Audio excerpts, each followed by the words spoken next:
कल आप लोगों को मैंने बताया कि सहयोग से कुंडलिनी किस तरह सहज में ही जागृत हो जाती है, और उसके बाद आपको अनुभव भी आया कि वास्तविक बहुत सहज कार्य। सो प्रश्न ये उठता है कि बहुत से लोगों का कहना है कि अगर ये सहज कार्य है तो माँ पहले इतना कठिन क्यों था। ये कठिन कभी भी नहीं था। शिवाजी महाराज के गुरु रामदास स्वामी, उनसे किसी ने पूछा कि कुंडलिनी जागरण में कितना समय लगता है, तो उन्होंने कहा कि तत्क्षण, उसी क्षण हो जाता है, पर देने वाला भी चाहिए और लेने वाला भी चाहिए। देने वाले तो पहले बहुत होंगे पर लेने वाले कम होंगे। आज लेने वाले हजारों हैं और इसलिए कार्य इतने आसानी से हो रहा है। क्वेश्चंस नहीं दिए मुझे? क्वेश्चंस बाद में देंगे।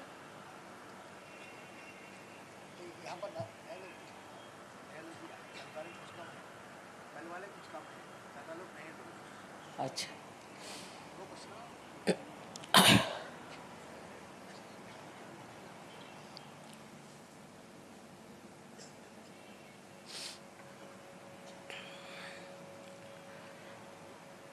आज मैं आपको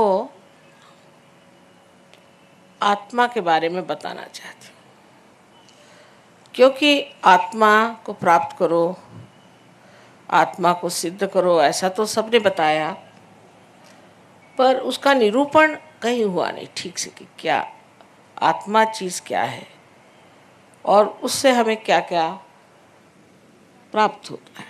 इसके बारे में इतने विशद रूप से किसी ने बताया नहीं। शायद उस ज़माने में इतने लोग नहीं थे। कृष्ण ने एक केवल अर्जुन से ही बात करी।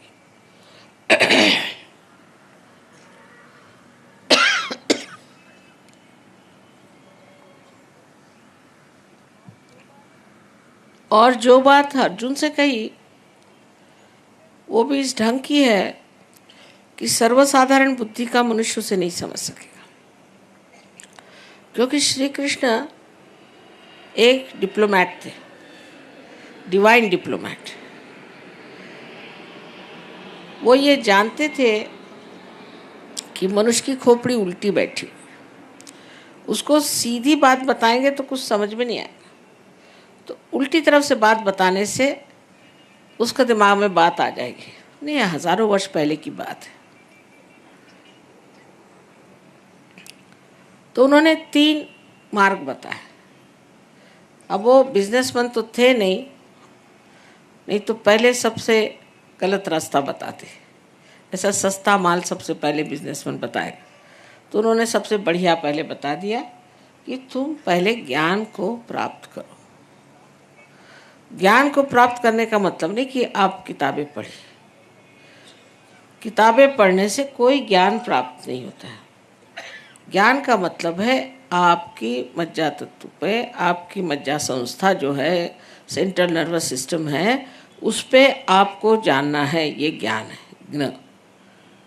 संस्कृत में शब्द है ज्ञ, जिसे आप ज्ञान कहते हैं, ज्ञानम।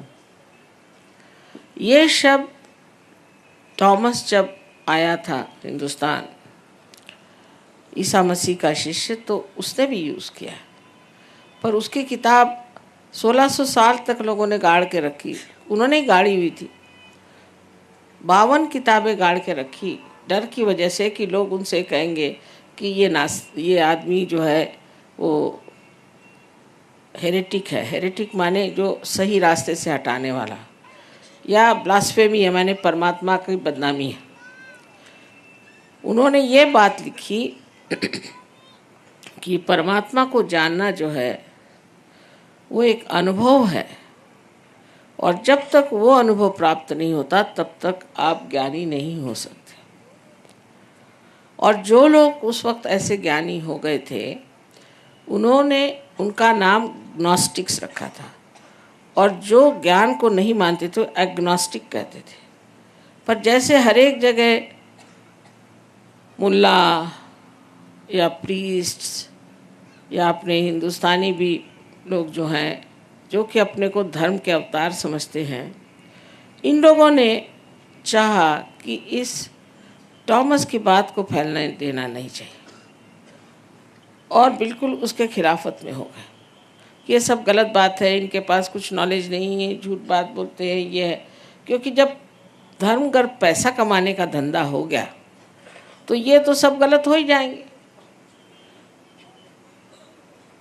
और इस तरह से उन्होंने बता दिया कि ये लोग जो हैं बिल्कुल गलत हैं, और इन लोगों का जो कुछ भी कहना है वो बिल्कुल परमात्मा के विरोध में, इनके पास कोई ज्ञान नहीं। तो बेचारों ने मारे डर के अपनी सारी किताबें इजिप्ट में गाड़ दी, और वो फिर हिंदुस्तान आए। ये तब हालत थी, आज भी इतनी ख़राब हालत नहीं है। ऐसे ही हाल ईसा मसीह का रहा, ऐसा ही हाल अपने यहाँ संत साधुओं का रहा। ज्ञानेश्वर जी को कितना सताया गया।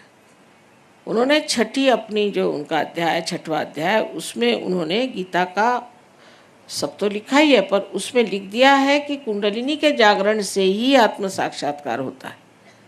तो उनके पीछे हाथ धो के लग गए। इतना उनको सताया कि 23 साल की उम्र में इतनी बड़ी किताब लिख गए, वो जिसका नाम है अमृतानुभव। वो किताब आप रियलाइजेशन के बाद पढ़िए तो लगेगा कि आप कोई स्वर्ग में हैं। और उनको इतना सताया कि उन्होंने समाधि ले ली। कबीर ने कहा, कैसे समझाऊं सब जगह अंधा, सबका एक ही हाल, सबको छल छल के मारा गया। संतों का क्या हाल हुआ आप जानते ही हैं, मुझे बताने की ज़रूरत नहीं। तुकाराम का क्या हाल हुआ, और नरसिंह भगत हो गए। सब लोगों को सताने के सिवाय और लोगों ने कुछ नहीं किया। तो उनकी बात कौन सुनेगा, क्योंकि वो जो बात कह रहे थे वो सच्ची बात कह रहे थे। और जो लोग अपना पेट भरना चाहते हैं भगवान के नाम पर, उन लोगों से कौन बता सकता है। ये बड़े बड़े जो ऑर्गेनाइजेशंस बने हुए हैं, आपको पता नहीं, मुझे बताने में कोई हर्ज नहीं है, कि ये जो वेटिकन बना हुआ है, इसका जो बैंक है, अपने हिंदुस्तान का पैसा पहले वहाँ जाता है और फिर स्विट्ज़रलैंड जाता है। ये क्या भगवान का काम है? इसी प्रकार यहाँ भी पैसे का परमात्मा से क्या संबंध हो सकता है? हो ही नहीं सकता। ये तो आपने बनाई हुई चीज़ है। भगवान को क्या पता पैसा क्या चीज़ होती है। सो इस तरह से जो ज्ञान को प्राप्त न करते हुए लोगों ने कहा, अच्छा कृष्ण ने कहा ज्ञान को प्राप्त करो तो तुम पढ़ो। वो किताबें लिख लिख के बेचेंगे, ये करेंगे, भिखारी जैसे घूमते हैं लोग और बेचते रहते, किताबें खरीदो। कबीर ने कहा, पढ़ी पढ़ी पंडित मूर्ख भाई। पंडित लोग भी मूर्ख हो गए पढ़ पढ़ के। अब मुझे बचपन में लगता था ऐसे कैसे हो सकता है कि पढ़ के कैसे पंडित मूर्ख होंगे, लेकिन अब मुझे ऐसे बहुत मिले जो महामूर्ख हैं, उनसे बात ही करने में अर्थ नहीं। अब इसलिए उन्होंने जो ज्ञान की बात कही वो कही कि आपके सेंट्रल नर्वस सिस्टम में जो चीज़ प्रतीत होती है, जो जानी जाती है, उसको ज्ञान कहा गया। उसी को बोध कहा जाता है, जिससे बुद्ध का शब्द आया हुआ है। यही चीज़ विद भी है। विद से ही वेद आया, और वेद का जो पहला ही श्लोक है उसमें लिखा है कि इस सब को पढ़ने के बाद अगर आपको परमात्मा के बारे में विद नहीं हुआ तो बेकार। अभी विद शब्द भी उसी से आया, लेकिन हम लोग तो सिर्फ बुद्धि के ही माध्यम से हर एक चीज़ जानना चाहते हैं। बुद्धि से परे कोई चीज़ है ये हम समझना नहीं चाहते। इसलिए कृष्ण पहले कह दिया कि तुम ज्ञान पे आओ। फिर उन्होंने दूसरी बात कही कि तुम कर्म करो। लेकिन उसमें भी फिर डिप्लोमेसी है, अगर आप सोचें तो, कि जो कुछ भी कर्म करो वो परमात्मा के चरणों में डाल दो। अब एक कोई मर्डर भी करके आके कह सकता है कि भाई मैंने मर्डर किया और परमात्मा के चरणों में डाल दिया। ऐसा होता है कभी कभी, मैंने इसका मर्डर किया, मैंने उसका मर्डर किया, मैंने अब कन्फेशन दे दिया, हो गया काम खत्म। ये सब दिमागी जमा खर्च है। अगर मनुष्य अपने में ऐसा एक समाधान ले ले कि जो भी मैं करता हूँ परमात्मा के नाम पे करता हूँ, तो ऐसे आदमी को सिर्फ यही कहना चाहिए कि वो गलत फहमी में है, ये गलत धारणा दिमाग में बैठा ली है। हो ही नहीं सकता जब तक आप में मैं ये करता हूँ ये भावना है, तब तक ये चीज़ हो ही नहीं सकती। ये भावना टूटनी चाहिए, और वो सिर्फ सहयोग में पार होने के बाद होती है। कि मनुष्य बोलता कैसे है फिर कि ये हो रहा है, ये जा रहा है, कुंडलिनी चढ़ रही है। ये नहीं कहेगा मैं चढ़ा रहा हूँ, चढ़ रही है। तीसरे पुरुष में बात होती है, बोलने का ढंग ही बदल जाता है। खुद आकर मुझे बताएंगे कि माँ मेरा आज्ञा चक्र पकड़ा है, इसको साफ करना। इसका मतलब है कि मुझ में अहंकार चढ़ गया है। कोई आदमी कहेगा कि मुझ में अहंकार चढ़ गया, ऐसा है कोई आपको मिला आज तक? हिटलर भी नहीं कहेगा कि मुझ में अहंकार है, लेकिन वो खुद ही आके कहते हैं कि माँ मेरा आज्ञा चक्र पकड़ा, इसे ठीक करना चाहिए, क्योंकि उसके सरदर्द हो जाता आज्ञा चक्र से। तो उसकी बातचीत ही और तरह की होती है, और वो जो भी कर्म करता है वो कभी कहता ही नहीं कि मैं कर रहा हूँ, वो कहता कि नहीं सब हो रहा है, सब घटित हो रहा है, मैं तो सिर्फ उसे साक्षी स्वरूप से देख रहा हूँ। ये कर्म की बात। अब भक्ति में भी उन्होंने किया, उन्होंने कहा कि फल पुष्प पानी कुछ भी तुम मुझे दोगे तो मैं स्वीकार करूँगा, वो तो अपने स्वीकार की बात है, लेकिन तुम्हारी भक्ति अनन्य होनी चाहिए। अब अनन्य शब्द पे खेल है। अनन्य माने जब दूसरा कोई नहीं होता, माने जब आप एकाकारिता में आ गए, जब आप उस विराट में समा गए तभी अनन्य होंगे ना, नहीं तो आप अन्य हैं। अनन्य होने का मतलब है कि जब आप पार हो गए, जब आपको आत्म साक्षात्कार हो गया, जब आप उस विराट के अंग प्रत्यंग हो गए, तब आप अनन्य हैं, तब भक्ति में अर्थ है। अब ये लोग जब आपके सामने गा रहे थे, इनकी भक्ति जो है वो पहुंच जाती, क्योंकि इनका कनेक्शन बना हुआ है। जिनका कनेक्शन ही नहीं बना है, अब बहुत से लोग आएंगे कहेंगे माँ हम तो शिव जी को इतना मानते हैं, शिव जी का इतना करते हैं, और हमें हार्ट अटैक कैसे आ गया अगर शिव जी हृदय में है? आपने तो शिव जी को सोचा कि जेब में रख लिया। अरे भाई, उनका नाम लेने से पहले आपको किसने परमिशन दी, किसने कहा कि अच्छा उनका नाम लो? एक घर किसी यहाँ के चीफ मिनिस्टर का ही नाम लेते, उसके घर पे आप जाइएगा तो पुलिस पकड़ लेगी आपको। और ये तो महादेव है, इनका नाम तुम ले रहे हो अपना, जैसे कुछ तुम्हारे जेब में बैठे कोई तुम्हारा नौकरी है, मेरा ये काम कर दे, तू ये काम कर दे, तू मेरा वो काम कर दे। तो ये भक्ति नहीं, अनन्य भक्ति। जब हम उससे योग प्राप्त कर चुके, जब हम उस महान विराट के अंग प्रत्यंग हो गए, तभी भक्ति का अर्थ लगता है, उससे पहले भक्ति का अर्थ नहीं लगता। अब उसके हिसाब से लोगों ने बनाया कि तुम भक्ति करो और पागल जैसे गाते फिरो, चिल्लाओ, गले खराब करो, कैंसर कर लो गले का, नहीं तो मंदिरों में जाओ, बल कटवाओ, फलाना करो, ठिकाना करो। उसे किसी का लाभ हुआ है क्या आज तक? हमको भी सोचना चाहिए कि ये सब चीज़ें करने से हमें कुछ लाभ हुआ है कि नहीं। और कल हमारे बच्चे खड़े होंगे कहेंगे तुम लोग पागल हो सब, ये सब करने से परमात्मा मिलने वाले। इसलिए पहले सत्य को जान लें, जिससे हमारे बच्चों को भी हम बता सकें कि सत्य ये है। और सत्य स्वरूप आत्मा है। आत्मा से ही आप सत्य को जान सकते हैं। जैसे मैंने कहा था कि एकमेव सत्य को जानने के लिए आत्मा का ही प्रकाश होना चाहिए। और आत्मा जब आपके चित्त में आ जाता है तो आपका चित्त इस कदर प्रकाशमय हो जाता है कि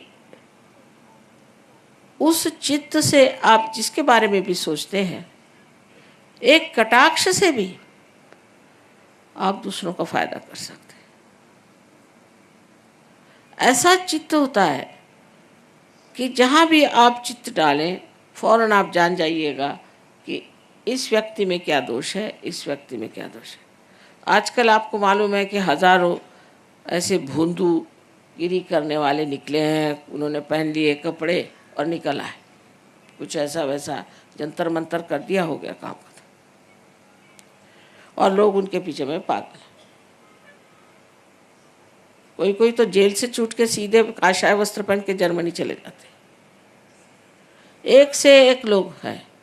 हम उसी पे पूरी तरह से सोचने लग जाते हैं कि वाह वाह वाह वाह क्या है।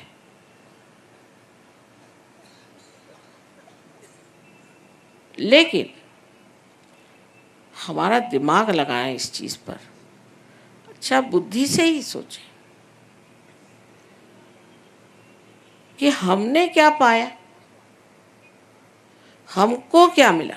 मैं माँ हूँ, मैं पूछूंगी बेटे छोड़ो, तुमने ये गुरु माना है ना, अच्छा ठीक है, तुमको क्या मिला। वही गुरु को चिपके चले जा रहे हो। तुमको क्या मिला, तुमको कौन सी शक्ति मिली। किसी भी गुरु के पास जाने से कम तुम्हारी तंदुरुस्ती तो अच्छी रहे। इधर हार्ट अटैक आ रहे हैं, आंखें अंधी हो रही, किसी को कुछ हो रहा है। ऐसे गुरु किस काम के। मैं तो माँ हूँ, मैं तो कहूँगी ऐसे गुरु छोड़ो, बेकार की चीज़। ऊपर से रुपया पैसा चढ़ाओ, ये चढ़ाओ वो चढ़ाओ। सन्यासियों को रुपया पैसा काहे को चाहिए। तो ये जो भ्रम हमारे दिमाग में बैठे हुए हैं, इन भ्रम को निकालने के लिए भी हमारे अंदर आत्मा की जागृति हो तो हम फौरन समझ जाएंगे कि हमारे हाथ में ही हम समझ जाएंगे। उंगलियों के इशारे पे कोई आदमी आपके सामने खड़ा कर दीजिए, बड़े ढोंग रच के आया हो, फौरन आप समझ जाएंगे कि महा ढोंगी। मेरी नातिन है, छोटी सी थी, 5 साल की। तो मेरी लड़की और दामाद गए थे लद्दाख। वहाँ पे गुरुजी बन के बैठे हुए थे एक ढेले पर। वहाँ के वो उस जगह के वो बड़े भारी गुरुजी थे और सब जाए उनके सामने, झुक जाए। इससे रहा नहीं गया। फिर उसके माँ बाप भी गए, उन्होंने देखा सभी झुक रहे, मैं नहीं झुकूँ तो कैसे। जाके खड़ी होकर उनके सामने सीना तान कहती कि तुम क्या सबसे पैर छुआ रहे हो, तुम तो पार भी नहीं हो, साफ कह दी। अब ये माँ बाप जरा गड़बड़ा गए कि ये कहते। एक बार रमन महर्षि के प्रोग्राम में मुझे बुलाया था। रमन महर्षि बहुत ही पहुँचे पुरुष थे, इसमें कोई शक नहीं। लेकिन उनके यहाँ डिसाइपल्स जो है भगवान ही बचा रखे, ना किसी में रियलाइजेशन है, नहीं किसी को अक्ल है, ना कुछ, ना किसी ने कुंडलिनी की बात करी, ना किसी ने कोई आत्म साक्षात्कार की बात, कुछ नहीं, बेकार की बात है। तो एक साहब बड़ा भारी चोगा पहन के बैठे थे, कोई रामकृष्ण आश्रम के कोई बैठे थे, बड़े भारी मठाधीश। तो हमारी ग्रैंड डॉटर एक थी, दूसरी वो बैठी थी। तो उसने देखा फिर उठ के खड़ी हुई सामने बैठी थी। बहुत से सहयोगी भी थे। नानी ये मैक्सी वाले को यहाँ से भगाओ, मुझे बड़ी गर्मी आ रही है, मैक्सी वाला। तो हमारी पहचान क्या, कौन को आपका गुरु हो सकता है। वही हो सकता है सदगुरु, वो ही जो साहिब मिली है। नानक साहब ने कहा है वही सदगुरु है जो आपको परमेश्वर से मिलाता है, जो सिर्फ परमेश्वर की बात करता है, आत्म साक्षात्कार को ही सब कुछ समझता है, वही सदगुरु है। और जिसको आप खरीद नहीं सकते, जिसको आप खरीद सकते वो आपका नौकर चाकर, उससे भी बदतर है।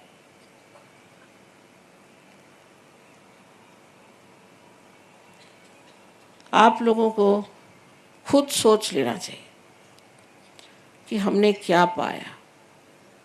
आत्मा के बल से आप जान जाइएगा कि कौन सच्चा है और कौन झूठा है, और कौन हमें परमात्मा से मिलाता है।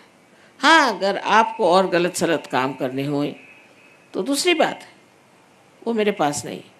जैसे इसको मार डालो, उसको कत्ल कर दो, ये कर दो, ये तांत्रिकपना, ये मेरे पास नहीं।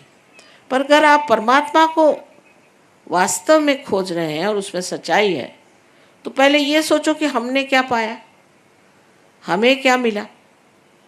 ये बड़ी सोचने की विचार की बात है।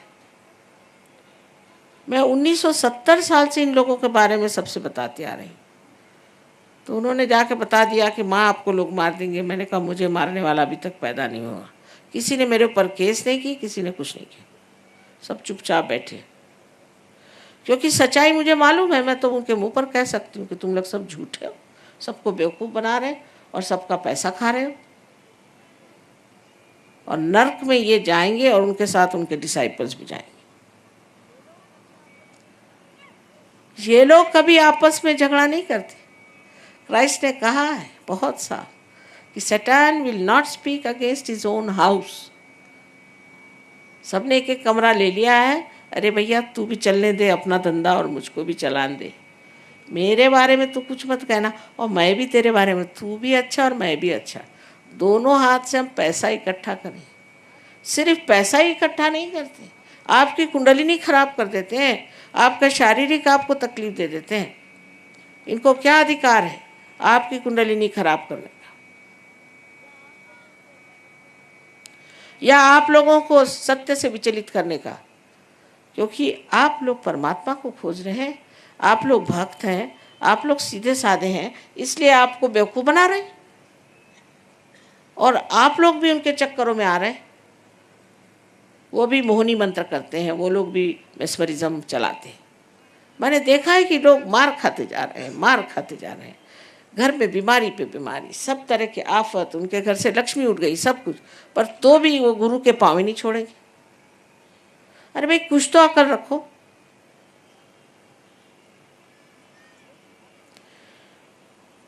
लेकिन आत्म साक्षात्कार के बाद आप समझ जाएंगे, मुझे कुछ कहना नहीं पड़ता, आप अपनी बात कहेंगे भगवान बचा।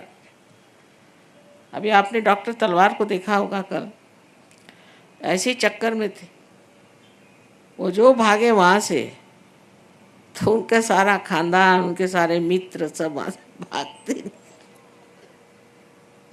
बड़े बड़े नाम, बड़े बड़े उनके घर, बड़े बड़े महल, ये सब होंगे।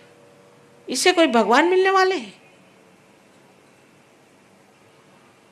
आप इस चीज़ से सतर्क हो जाए,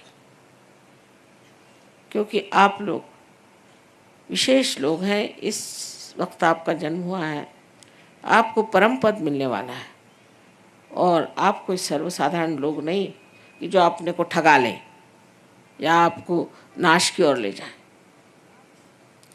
इसके लिए आत्मा का प्रकाश हमारे चित्त में आना चाहिए, और चित्त में आते ही साथ हमारे नसों में, हमारे नर्व्स पे आ जाता है, और हम जान सकते हैं कि कौन सच्चा है कौन झूठा है, कौन सा स्वयंभू है कौन सा नहीं है। हर एक चीज़ को हम खूब अच्छे से पहचान सकते हैं, क्योंकि अब हमारे अंदर अंधापन नहीं रह गया, अब हमारी आंखें खुल गई। यह आत्मा का बड़ा भारी आशीर्वाद है, क्योंकि उसके प्रकाश के बगैर हम परमात्मा को प्राप्त ही नहीं कर सकते। वही हमारा रास्ता है, वही हमारा मार्गदर्शक है। उसी के मार्गदर्शन में ही हम ऊंचे उठ सकते हैं।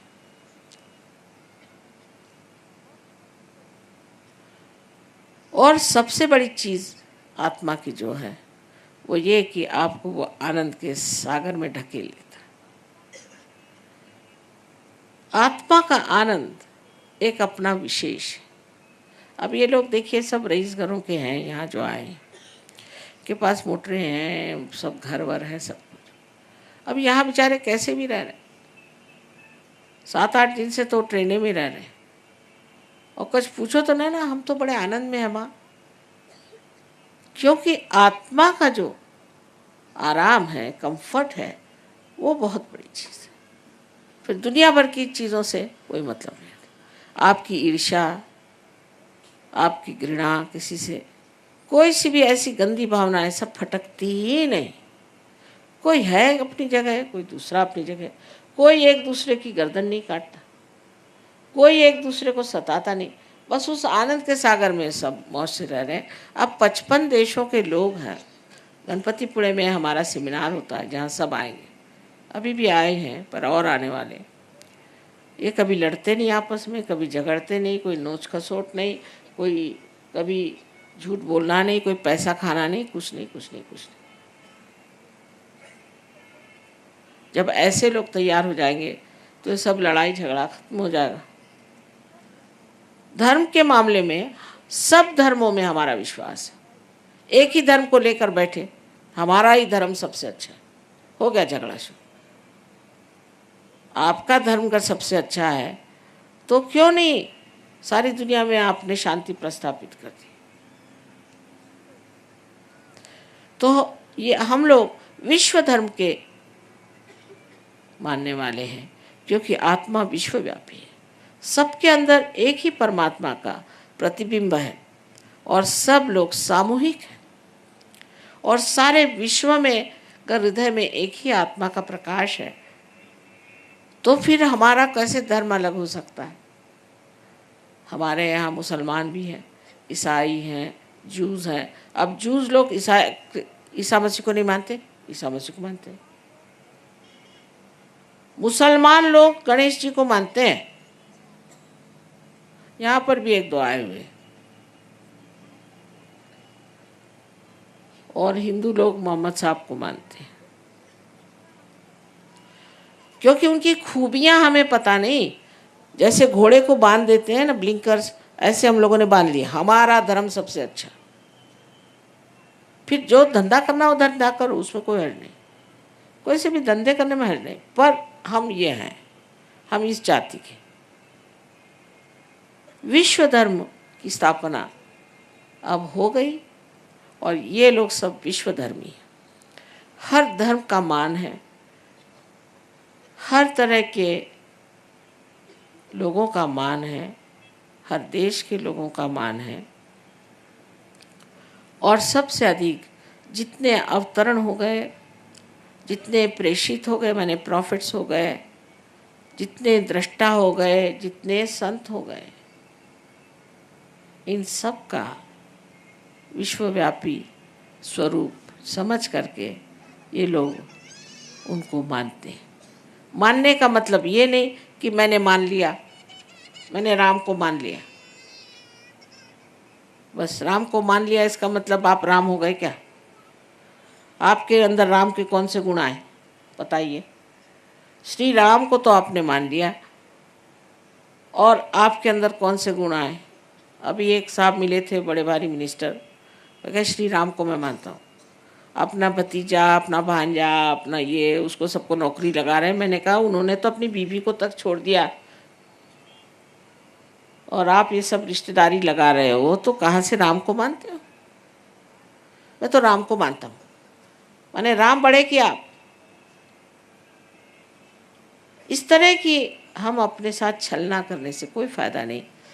हमें अपने साथ बड़ी ईमानदारी रखनी चाहिए और इस ईमानदारी में हमें एक प्रेम से सोचना चाहिए कि भाई हमने अपने लिए क्या किया, हमने अपने लिए क्या माना, हमने अपना कौन सा उद्धार कर लिया, हम कौन से ऐसे विशेष प्रदेश पे गए, ऐसे कौन से महान उच्च विचारों में हम अपना जीवन व्यतीत कर रहे हैं।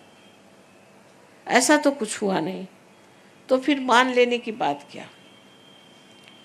मानने का मतलब है कि हमारे जीवन में उसका प्रतिबिंब दिखना चाहिए, लोगों को दिखाई देना चाहिए कि आपने अगर किसी को मान लिया है तो आप में भी उसकी कोई न कोई छवि है, उसका कोई न कोई अर्थ है, वो कोई न कोई मतलब रखता है, उसका आपके जीवन में भी कोई न कोई प्रादुर्भाव है। जब तक ये चीज़ नहीं दिखाई देगी तब तक आप किसी को भी मानते रहें, मंदिरों में जाएं, चाहे मस्जिदों में जाएं, चाहे गिरजों में जाएं, चाहे दरबार साहब पढ़ें, सब एक ऐसी चीज़।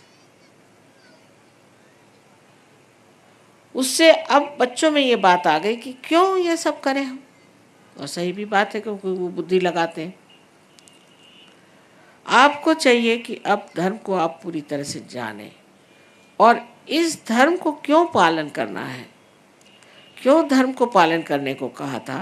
क्योंकि जब तक धर्म के सहारे हमारे अंदर संतुलन नहीं आ जाएगा तब तक हमारी उड़ान नहीं हो सकती, हम चढ़ नहीं सकते, हम बढ़ नहीं सकते। इसलिए इस संतुलन के लिए इन्होंने कहा था कि धर्म में रहो, पर सहयोग में आप अधर्मी भी हो कोई हर्ष नहीं। आपको पहले संतुलन में बिठा देंगे और फिर आपको उड़ा देंगे। रिपेयरिंग शॉप है सहयोग, सब तरह का इंजीनियरिंग इसमें होता है। कोई का राइट साइडेड है तो उसको राइट साइड में बिठा, लेफ्ट साइड में करके बीच में ले आएंगे, बस बीच में ला के और बीच में आते साथ उसकी कुंडली जागृत हो जाती है। कुछ ज़्यादा नहीं करना पड़ता। आपकी जो भी मशीनरी जैसी भी हो वो सब ठीक करने के यहाँ माहिर लोग हैं, और एक दिन आएगा आप भी सब ठीक कर लेंगे बगैर स्क्रू ड्राइवर किसी चीज़ के, आप सबके स्क्रूज ठीक कर देंगे। या आपके अंदर शक्ति आ जाएगी बिल्कुल, और ये आते ही साथ देखिएगा आप, एक आदमी हजारों लोगों को पार कर सकता है। कुछ आप कम है किसी से? अरे ये गुरु लोग जिन्होंने कुछ पाया नहीं, जिनके पास सत्य भी नहीं है, लालची झूठे, इन लोगों ने अपने तो इतना ये बना लिया, और तुम सच्चे लोग होकर के तुम कुछ नहीं बना रहे।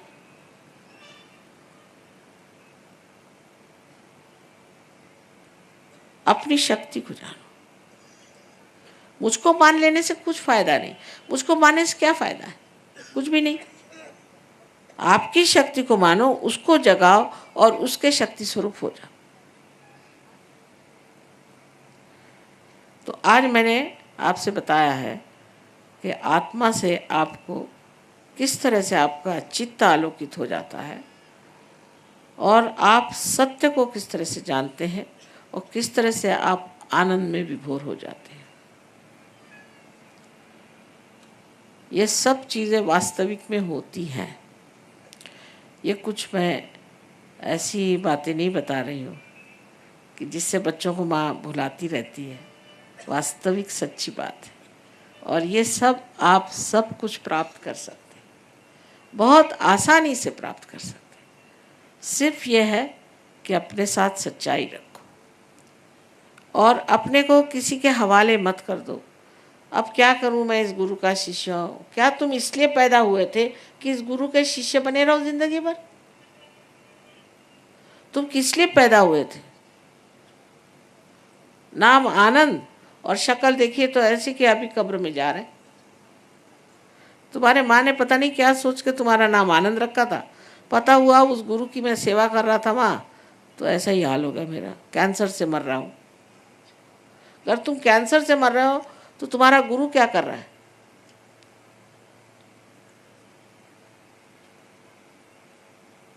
इस महान बेला में, इस महान समय में आपका जन्म हुआ है। आप बड़े भाग्यशाली हैं, और इस भाग्य को समझ करके अपने स्वरूप को पहचानो, अपने को जानो, आत्मबोध को प्राप्त कर लो, और उसके बाद मैं देखूंगी कि आपका क्या हाल होगा। एक से एक लोग तैयार होंगे। यही हमारे देश का भी भविष्य है, बड़ा ऊंचा भविष्य है। अभी घबराओ नहीं, ये सब ठीक हो जाएंगे। आप अपने को सब ठीक कर लीजिए पहले, फिर सब कुछ ठीक हो जाएगा। आशा है आप लोग मेरी बात का बुरा नहीं मानेंगे। माँ को तो सच्ची बात बतानी पड़ती, जो सच है वही मैं तुमसे बता रही हूँ।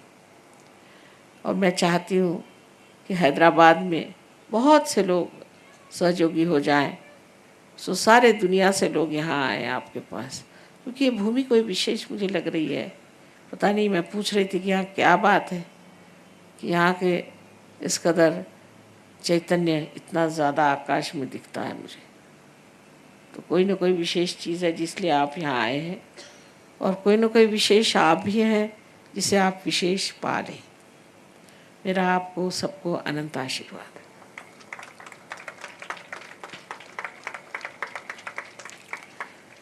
मैं 1 साल बाद आऊँगी, मेरा तो साल से पहले आना होता नहीं, लेकिन तब तक आप लोग बड़े बड़े वृक्ष हो जाइए।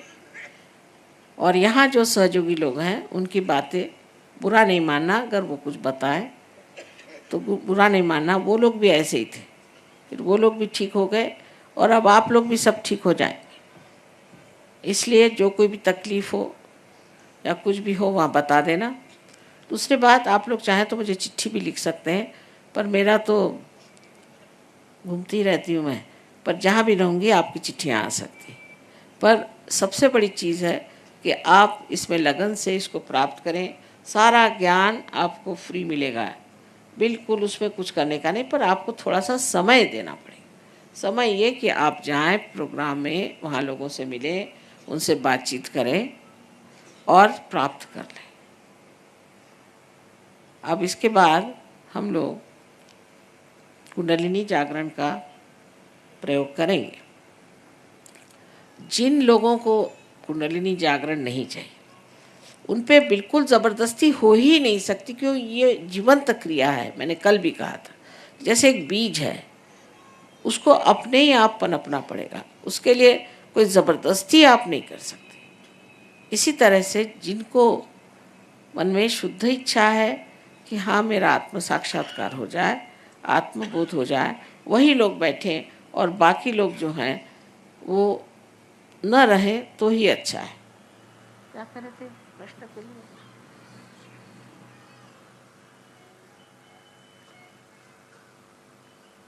चश्मा ले लो, योगी के पास चश्मा है, स्लाइड में दिखाई नहीं।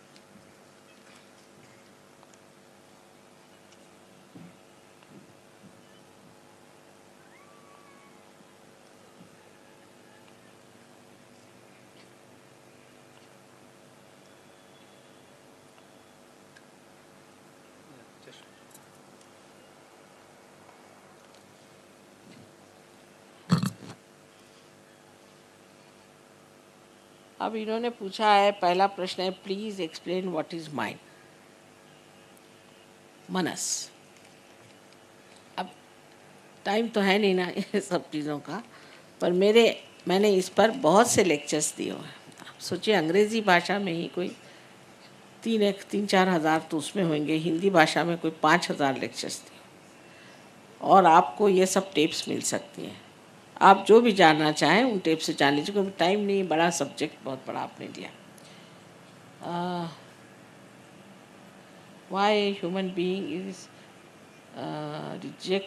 objected to cosmic illusion. ये प्रश्न ठीक है कि माया क्यों, मनुष्य पे माया क्यों आती है। उसमें यह है कि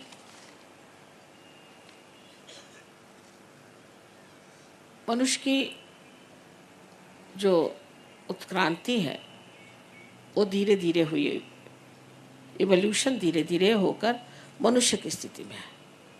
अब मनुष्य की स्थिति आने पर उसे एकदम से स्वतंत्रता दे दी गई कि अब तुम खोजो। अब वो उसमें गलती करता है, कभी ठीक चलता है, कभी, जैसे समझ लीजिए मोटर आप चला रहे हैं, तो पहले आप कभी ब्रेक चलाते हैं तो गाड़ी नहीं चलती, एक्सेलरेटर दबाते हैं तो बड़े ज़ोरों में गाड़ी चलती थी, फिर वो बैलेंस करते हैं। तो सीखने के लिए ज़रूरी है कि इल्यूजन हो, नहीं तो आप सीखेंगे ही नहीं।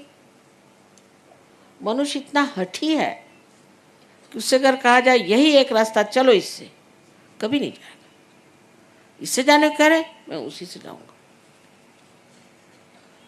बड़ा हठी जीव है मनुष्य, इसलिए उसको इल्यूजन की ज़रूरत है।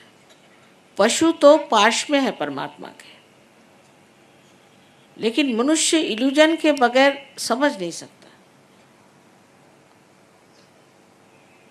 आगे जाएगा ही नहीं, हठी जीव है। और ऊपर से उसको स्वतंत्रता है, चाहे तो वो नरक में जाए और चाहे तो वो स्वर्ग में जाए। अब कहो कि यही रास्ता स्वर्ग का है, तो कह नहीं, मैं तो नरक के रास्ते जाऊँ। जाओ भाई, अब करे क्या, जबरदस्ती तो हो नहीं सकती। स्पेल ऑफ इग्नोरेंस जो कहते हैं वो यही।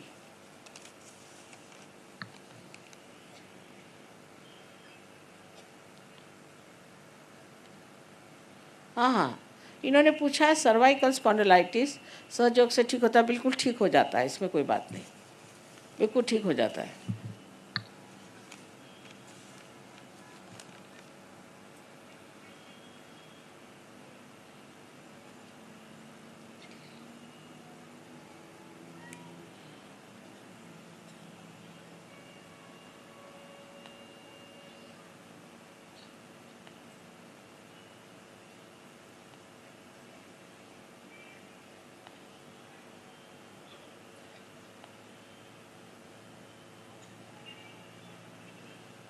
अब इन्होंने कहा कि मैंने प्राणायाम किया है और ये वो किया हुआ है, प्रक्रियास करी हैं और मेडिटेशन भी करता हूँ।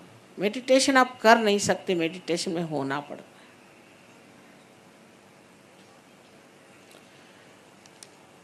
कोई कहे कि मैं मेडिटेशन करता हूँ तो वो भुलावे में है। जब मनुष्य मेडिटेशन में होता है तो वो निर्विचार समाधि में रहता है, विचार नहीं आते, और वो पूरी तरह से जागरूक होता है, अवेयर। इसलिए थॉटलेस अवेयरनेस कंप्लीट, ये स्थिति आ जाती। दूसरे रहे प्राणायाम। प्राणायाम से सिर्फ ईगो बढ़ेगा और कुछ नहीं होगा, कि प्राणायाम भी शारीरिक एक चीज़ है। ये सब करने से अगर परमात्मा मिल जाए तो जिस आदमी को दमे की बीमारी है वो तो पहले पहुंच जाएगा, वो तो सुबह शाम प्राणायाम ही करते रहता है। प्राणायाम हम भी कराते हैं, लेकिन सब चीज़ का बड़ा साइंस है। अगर कुंडलिनी चढ़ करके और अगर सेंटर हार्ट पे रुक जाए तो फिर थोड़ा सा प्राणायाम करना पड़ता है, और उसकी विधि है। अगर किसी शारीरिक दोष की वजह से, वो भी अगर समझ लीजिए कि कोई आपकी रीढ़ की हड्डी में खराबी आ गई है, उस चक्र पे तब करना होगा। ऐसे तो नहीं कि एक दवा की पेटी में से सारे ही आप दवाइयाँ खाते रहो। अरे भाई, आपको बीमारी क्या वो तो पहले जान लो, और वो सिर्फ आप तभी जानिएगा जब कुंडली नहीं चढ़ेगी। नहीं तो आप कैसे जानिएगा कि आपका चक्र कौन सा खराब है। डॉक्टरों के इलाज तो ऐसे चलते हैं जिसको सिम्टोमेटिक है, कि माने आपको अगर एक पेड़ की अगर बीमारी हो गई तो आप पेड़ के पत्ते को अगर लगाए मलहम, तो क्या वो ठीक हो जाएगा पेड़? उसके तो मूल में उतरना पड़ेगा, और सहयोग जो है मूल में उतरता है, मूल में उतरता है। सो ये सब करने की ज़रूरत नहीं, आप साधक हैं इसलिए करते रहें, इसको सब छोड़ छाड़ दीजिए। अभी पहले सहयोग में कुंडलिनी का जागरण कर लीजिए, इससे आप अपने शरीर को असंतुलन में ले आते हैं। अब आजकल एक बीमारी निकल पड़ी है कि सब लोग बिल्कुल जो हड्डी मारका हो जाए। अरे भाई, काहे को? कोई ज़रूरत नहीं हड्डी मारका होने की, बहुत बुरे लक्षण हैं, और उससे नानाविध बीमारियां बहुत जल्दी पकड़ लेंगी।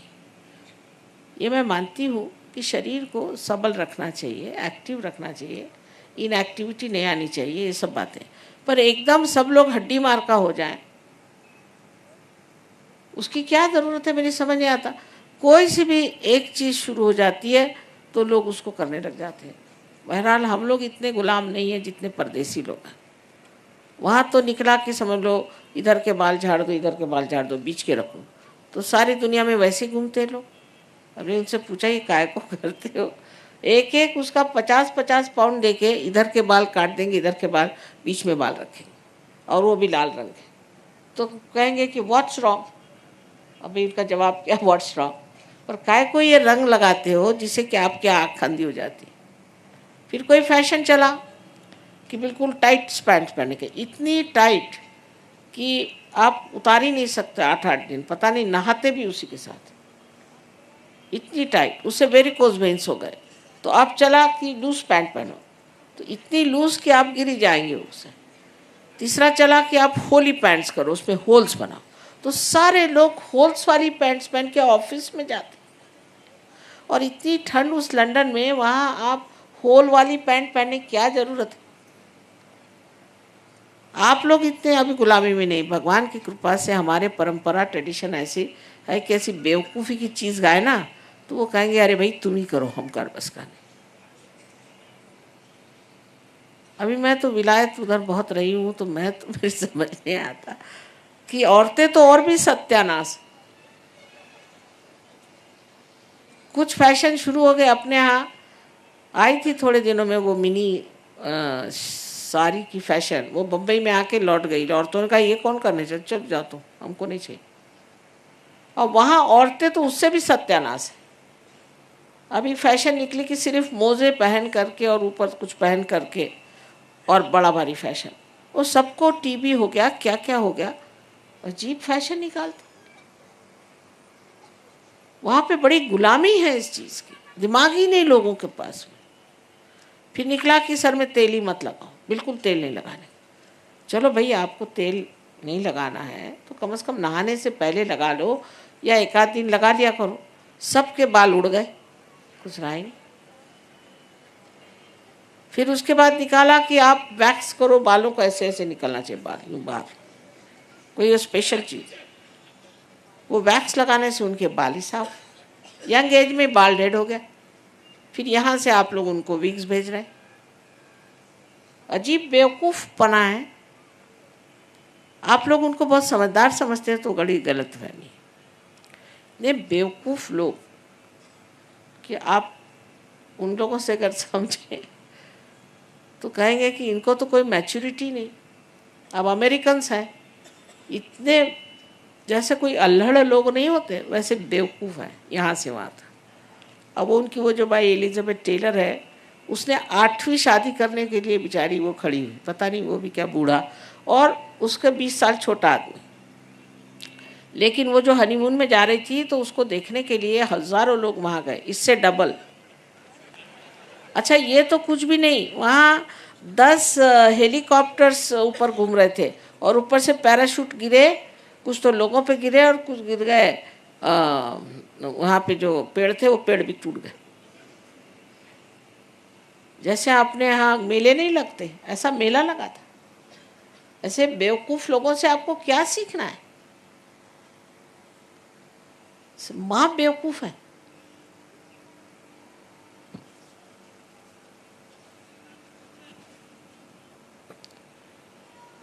हमारे यहाँ सब कुछ बहुत अच्छा है, हमारी संस्कृति बहुत अच्छी, पर हम लोग बहुत जकड़ गए कर्म कांडों में, इसमें उसमें जकड़ गए।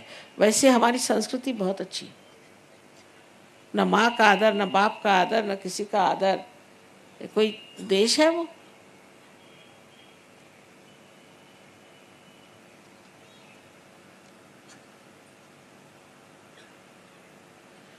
तो ये सब प्राणायाम आणायाम बंद करिए, इसमें कुछ रखा नहीं।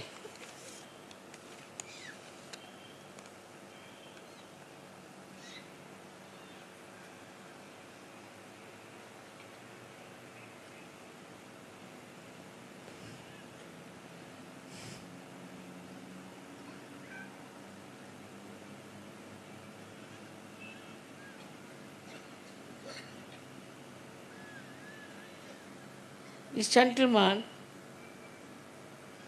the one who has told me that they are saying that they are calling him mad and all that, he should come to Saj Yoga.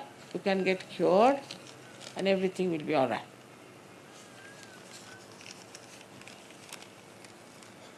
बस बहुत थोड़े प्रश्न हैं, कमाल है।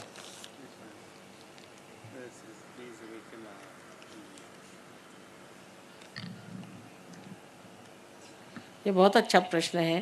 Please awaken our kundalini. वाह, इससे बढ़िया और कुछ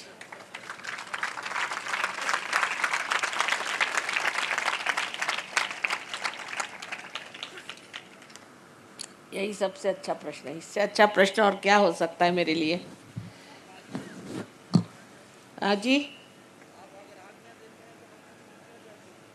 सुनाई नहीं दिया। हाँ,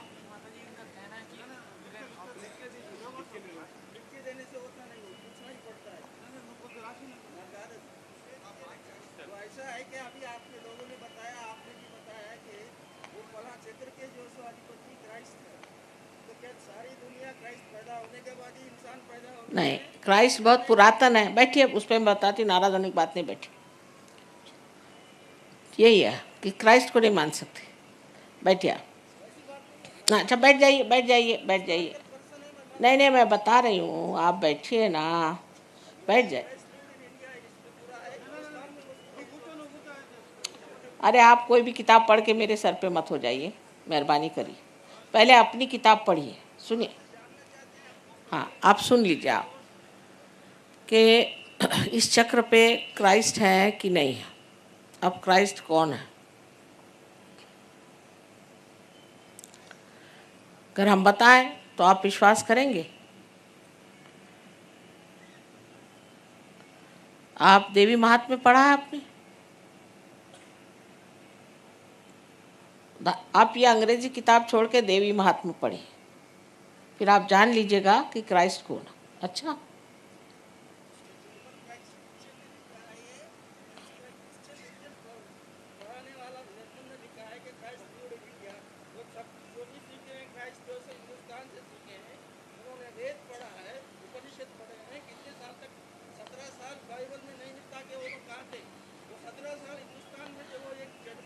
तो मैं कब नहीं कह रही हूँ, आप क्यों बिगड़ रहे हो? बिल्कुल यहाँ आए थे।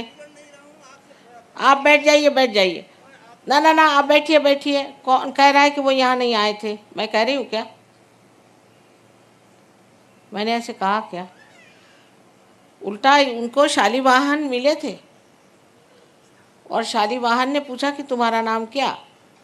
तो उन्होंने कहा कि मेरा नाम ईसा है, लेकिन मैं उस देश का हूँ जो मेरा देश नहीं, मेरा देश ही है।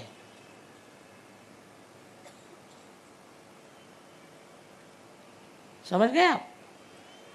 उनके बारे में जान लेना चाहिए। जो उन्होंने जर्मन ने लिखा उसे कहीं अधिक मैं आपको समझा दूंगी। ये तो उनके जन्म के बाद बताए, उनके जन्म के पहले की बात आप समझ सकते हैं। अच्छा, कुछ अपनी भी किताबें पढ़िए। जर्मन लोग तो नंबरी गधे हैं, उनकी क्या किताब पढ़ रहे हैं आप? मुझसे पूछिए जर्मन लोगों के बारे में। अभी आए यहाँ पर, उनसे पूछ लीजिए।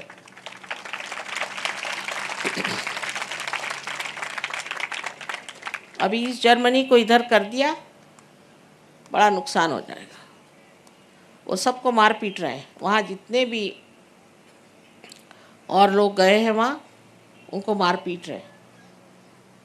सहयोग में आने के बाद जर्मनी के लोग एकदम नरम हो गए। आप विश्वास नहीं करेंगे कि जर्मन है।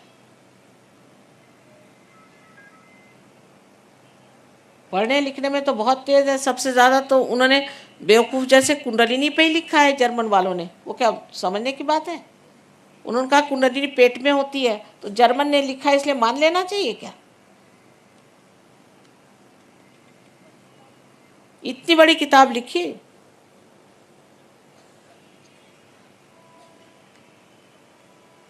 ऊट पटांग सब लिखते रहते हैं। कोई किताब पढ़ी, लिख डाला। वो क्या सही बात है? काय पर से?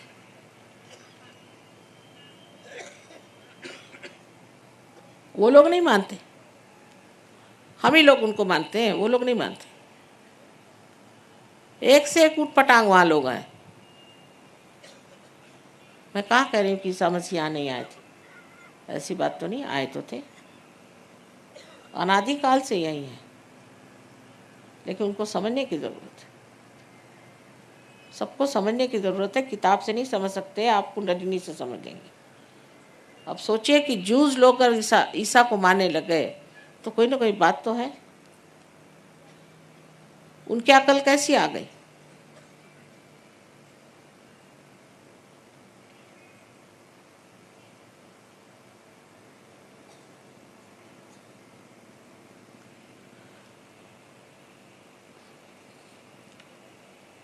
उन लोगों की जो बात है उनमें हमें एक बड़ा अंतर है, और वही बात मुझे वहाँ उनकी समझ में आती है कि वो जो भी बेवकूफ़ी भी करते हैं वो भी सीरियसली करते हैं, वो चालाकीपना नहीं है। मूर्खता करेंगे वो भी सीरियसली करेंगे, जो काम करेंगे सीरियसली करेंगे और उसको चिपक जाएगी। हमारे जैसे नहीं, अभी हमें स्वतंत्रता मिली, इतनी मेहनत की स्वतंत्रता के लिए, अब देखिए मुफ्त में मिल गई, बैठ गए आराम से।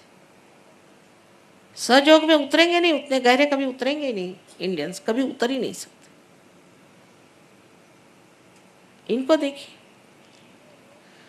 ये लोग उस ठंड में 4 बजे सवेरे उठते हैं, नहा धो करके और ध्यान करेंगे, आश्रम में ही रहेंगे, घर में नहीं रहेंगे।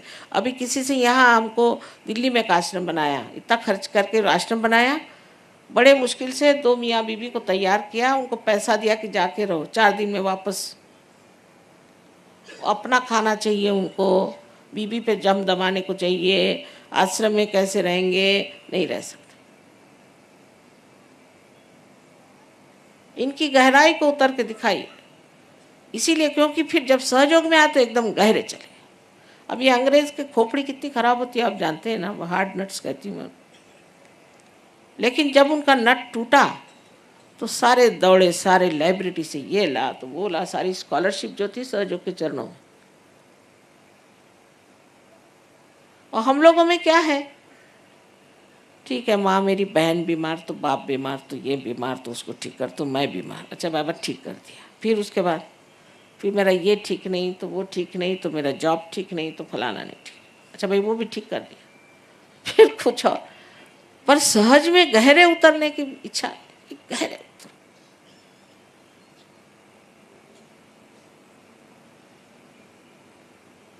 हाँ, पर अगर मंदिरों में जाना होएगा वहाँ चल जाए, उसके लिए है, पर अपने प्रति नहीं, अपनी श्रद्धा नहीं। इनको अपना हित समझता है, ये हमारा बड़ा फर्क है।